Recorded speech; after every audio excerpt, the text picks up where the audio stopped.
Biologis Tentara Pembebasan Rakyat Tiongkok sedang mengembangkan coronavirus jenis baru yang merusak Tiongkok dan mengancam dunia.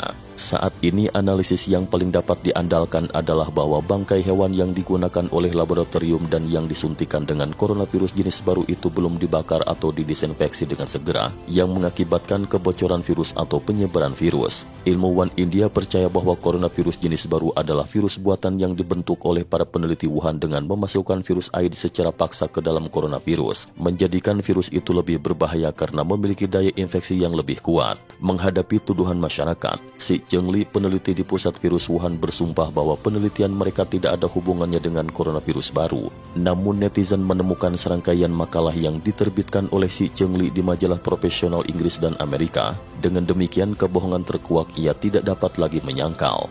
Orang komunis adalah kafir dan mencari keuntungan tanpa peduli legal atau ilegal. Tulen menyembah uang. Mereka berbohong bahwa tidak akan menjual hewan laboratorium virus. Selain kesaksian dari seorang pekerja di Pusat Virus Wuhan, netizen telah menemukan argumen baru. Itu adalah vonis terhadap Li Ning, seorang profesor dan ahli di Universitas Pertanian Tiongkok dan anggota Akademi Ilmu Pengetahuan Tiongkok yang baru saja diputuskan pada 2 Januari 2020 di Beijing.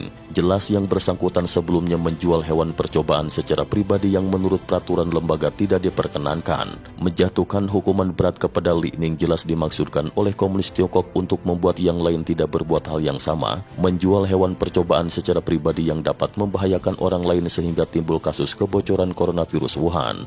Fakta bahwa Li Ning mampu menggelapkan 10,17 juta renminbi dari menjual hewan percobaan secara pribadi menunjukkan betapa besarnya pundi gelap ini. Bagaimana seorang komunis tulen yang orientasi hidupnya mencari keuntungan tanpa peduli legal atau ilegal merasa jera.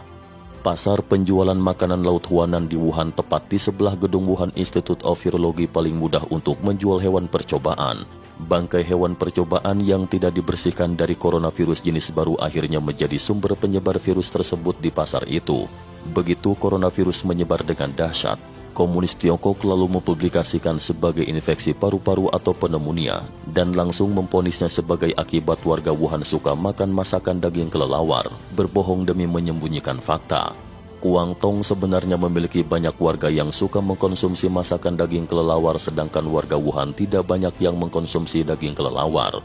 Orang-orang Indonesia, Maldives memperlakukan masakan kelelawar sebagai lauk pauk biasa. Kebiasaan itu mungkin sudah berlangsung ratusan atau ribuan tahun dan belum terdengar ada yang sakit. Mengapa? Karena coronavirus pada kelelawar sama sekali tidak menular ke manusia. Komunis Tiongkok masih tidak memiliki rasa penyesalan meski sudah merugikan rakyatnya dan mengancam masyarakat internasional dan masih mati-matian menyembunyikan fakta. Tetapi Amerika Serikat memiliki ahli virus biologis terbaik dan pada akhirnya akan dapat mengetahui secara jelas. Komunis Tiongkok berusaha menaklukkan dunia melalui perang virus. Tindakan itu hanya akan menghancurkan dirinya sendiri. Kejahatannya pasti akan membangkitkan kemarahan semua umat manusia, juga membuat komunitas internasional lebih memahami bahwa hanya dengan bersatu padu mematuhi Tuhan dan mengikuti suara hati nurani, membiarkan Partai Komunis Tiongkok beserta semua afiliasinya mati, manusia baru dapat terhindar dari ancaman yang lebih besar dan